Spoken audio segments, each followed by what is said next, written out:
وإن تعدوا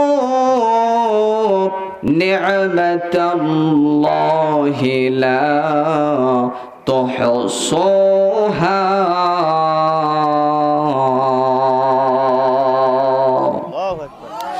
আল্লাহ রাব্বুল আলামিন বলেন, এই পৃথিবীতে যতগুলো গাছ আছে সমস্ত গাছের পাতা যদি গণনা করে শেষ করা হয় শেষ করা সম্ভব। এই পৃথিবীতে যত ধূলি কণাগুলি আছে সমস্ত ধূলি কণাও যদি গণনা করা হয় গণনা করা সম্ভব হবে। কিন্তু আমার আল্লাহ রাব্বুল আলামিনের নিয়ামত যদি গণনা করা হয়, আল্লাহ রাব্বুল আলামিনের নিয়ামত গণনা করে শেষ করা কখনোই সম্ভব নয়। সুবহানাল্লাহ। আল্লাহ রাব্বুল আলামিনের নিয়ামত গণনা করে কখনো শেষ করা সম্ভব না। কেমন নিয়ামত আল্লাহ রাব্বুল আলামিনের?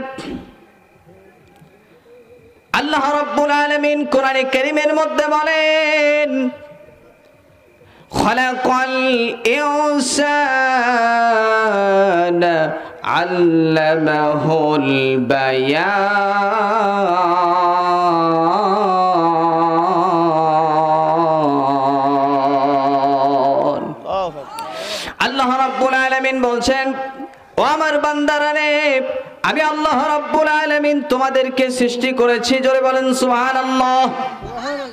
আল্লাহ রাব্বুল আলামিন তিনি আমাদেরকে সৃষ্টি করলেন, এরপরে আল্লাহ রাব্বুল আলামিন আমাদেরকে আবার কথা বলার শক্তি দিলেন। আমরা সকলেই কথা বলতে পারি। মুসলমান ভাইরা রে আমার, এই যে আল্লাহ রাব্বুল আলামিন আমাদের সকলকে কথা বলার শক্তি দিয়েছেন, আমাদেরকে বর্ণনা করার শক্তি দিয়েছেন, বাক শক্তি দিয়েছেন। এই বাক শক্তি কথা বলার মাধ্যমে আমরা আমাদের মনের ভাবটা মানুষের কাছে প্রকাশ করতে পারি। জোরে বলেন ঠিক কিনা?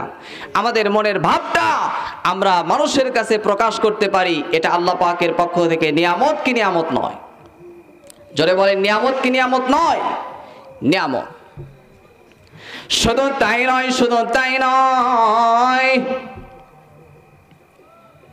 কোরআন কারীমের মধ্যে আল্লাহ রাব্বুল আলামিন আরো বলেছেন, আল্লাহ রাব্বুল আলামিন বলেন, ومن آياته خلق السماوات والأرض واختلاف ألسنتكم وألوانكم إن في ذلك لآيات للعالمين।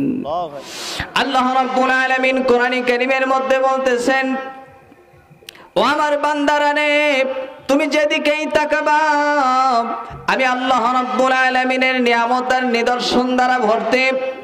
তুমি আসমানের দিকে তাকাও, দেখো আমি আল্লাহ রাব্বুল আলামিন আসমান সৃষ্টি করেছি। এই যে জমিনের উপর তোমরা দাঁড়িয়ে আছো, এই জমিনের উপর তোমরা বিচরণ করতেছো, এই জমিনের উপর তোমরা বসবাস করতেছো, এই জমিনের উপর তোমরা চলাচল করতেছো, এই সব কিছুই আমি আল্লাহ রাব্বুল আলামিনের নিয়ামত আর নিদর্শন। মুসলমান ভাইরা রে আমার, শুধু তাই নয়, শুধু তাই নয়, আল্লাহ রাব্বুল আলামিনের পরে বলতেছেন, আমি আল্লাহ রাব্বুল আলামিন তোমাদেরকে সৃষ্টি করেছি। শুধু তাই নয়, তোমাদেরকে আবার কথা বলার শক্তি দিয়েছি। আমি আল্লাহ রাব্বুল আলামিন তোমাদেরকে সৃষ্টি করেছি। দেখো, তোমরা একটা জিনিস লক্ষ্য করে দেখো, একটু ভালো করে আপনারা খেয়াল করবেন। এই পৃথিবীতে অনেকগুলো দেশ আছে না নাই? অনেকগুলো দেশ আছে। অনেকগুলো দেশের মধ্যে আবার দেখবেন যে এক দেশের মধ্যে অনেকগুলো বিভাগ আছে। জোরে বলেন ঠিক কিনা?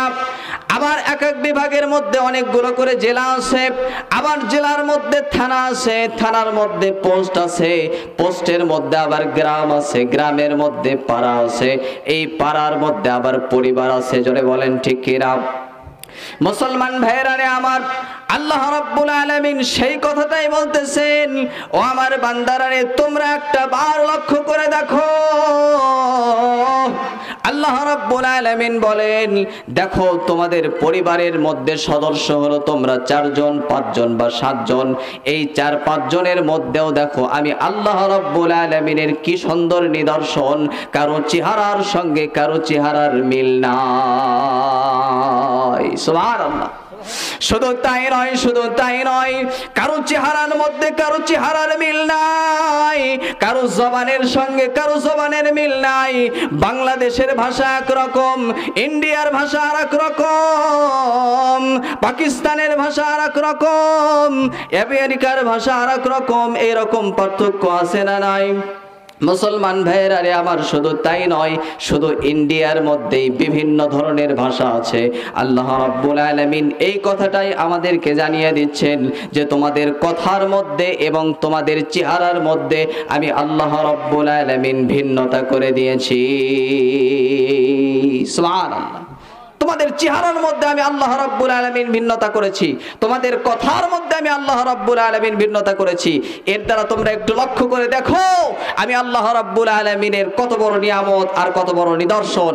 এগুলোর দ্বারা আমি আল্লাহ রাব্বুল আলামিনকে তোমরা চিনে নাও। জোরে বলেন সুবহানাল্লাহ। মুসলমান ভাইয়েরা রে আমার, আমাদের দেশে আমরা ইন্টারন্যাশনাল ভাষা দেই হলো ইংরেজিকে। জোরে বলেন ঠিক কিনা? কিন্তু বলেন তো, ইংরেজি ভাষা আসলে ইন্টারন্যাশনাল ভাষা নাকি আল্লাহর ভাষা ইন্টারন্যাশনাল? আমার কথা কি বুঝতেছেন? আমার কথা কি আপনারা বুঝতেছেন? তাহলে একটু কথা বলবেন। ইন্টারন্যাশনাল ভাষা আমরা দিয়েছি হলো ইংরেজিকে, কিন্তু ইংরেজি কি আসলে ইন্টারন্যাশনাল ভাষা নাকি আল্লাহর ভাষা যেটা সেটাই হবে ইন্টারন্যাশনাল ভাষা?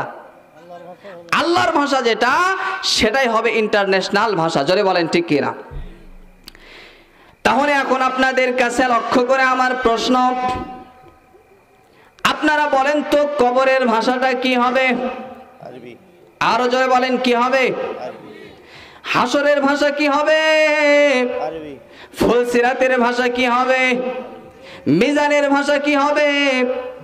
জান্নাতের ভাষাও হবে আরবি, জাহান্নামের ভাষাও হবে আরবি। তার মানে চোখ বন্ধ করার পর থেকে আপনি যতগুলো স্টেপে যাবেন সমস্ত স্টেপের ভাষাগুলো হবে আরবি। জোরে বলেন ঠিক কিনা? মুসলমান ভাইয়েরা রে আমার, শুধু তাই নয়, শুধু তাই নয়, এই দুনিয়াতে আপনি লক্ষ্য করে দেখেন আমার রাসূলের ভাষা কি ছিল? আরো জোরে বলেন কি ছিল? আমাদের রাসূলের ভাষাটাও ছিল আরবি, আল্লাহ রাব্বুল আলামিনের ভাষাও আরবি, কোরআনের ভাষাও আরবি, হাদিসের ভাষাও আরবি।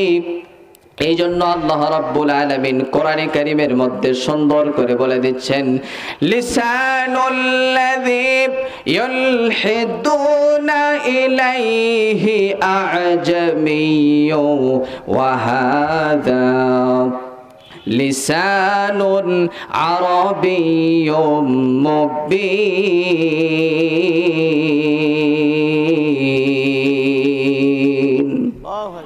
এ কালামে জিন্দা কুরআনে হাকিম, হিকমতে উলা ইয়াজাল সুত কাদিম, জামিউল ইলমি ফিল কুরআনে হাকিম, তাকাসারাত আনহু ওয়া ফাহামুর রিজালিন। একটু জোরে বলুন আল্লাহু আকবার। মুসলমান ভাইরা আমার কথাগুলি ভালো করে লক্ষ্য করেন। কোরআনের ভাষা আরবি, হাদিসের ভাষাও আরবি, আল্লাহর রাসূলের ভাষাও আরবি, আল্লাহ রাব্বুল আলামিনের ভাষাও আরবি, কবরের ভাষাও আরবি, হাসরের ভাষাও আরবি, ফুলসিরাতের ভাষাও আরবি, মিজানের ভাষাও আরবি, জান্নাতের ভাষাও আরবি, জাহান্নামের ভাষাটাও হবে আরবি। তাহলে এখন আপনারাই বলেন ইন্টারন্যাশনাল ভাষা ইংরেজি হবে না আরবি হবে? জোরে বলেন কি হবে? ইন্টারন্যাশনাল ভাষা হবে আরবি। জোরে বলেন ঠিক কিনা? মুসলমান ভাইরা রে আমার, আজকে সেই ভাষা আমাদের থেকে একদম উঠে গেছে। জোরে বলেন ঠিক কিনা? উঠে গেছে। আমরা কতদিন ধরে যে আল্লাহ রাব্বুল আলামিনের সঙ্গে কথা বলি না। জোরে বলেন ঠিক কিনা? আল্লাহ রাব্বুল আলামিনের সঙ্গে কথা বলতে চাইলে আল্লাহ রাব্বুল আলামিনের কথা হলো কোরআনে কারীম। এই কোরআনে কারীম যদি আমরা পড়ি তাহলে কথা কার সঙ্গে হয়ে যাবে? আল্লাহ রাব্বুল আলামিনের